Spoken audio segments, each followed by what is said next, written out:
uyu ni Kidobya ari kumwe n'imbwa ye ewana iyo bwije nimugoroba Kidobya avuye muri siporo abari gukinisha imbwa ye yitwa Pony. Kidobya urabivugaho iki mani uzi impamvu se muri iyi mbwa ni inshuti ibihe byose.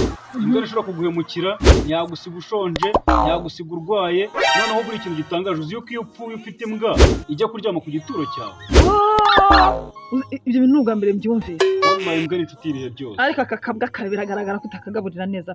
Kano kabwa karacyari gatoya kubera ikibazo cy'amashuti ya buri munsi mbura time cyane yo kukitaho, ariko ubu ngubu ndaje nkagaburire nkoze nkasige njye kukarya.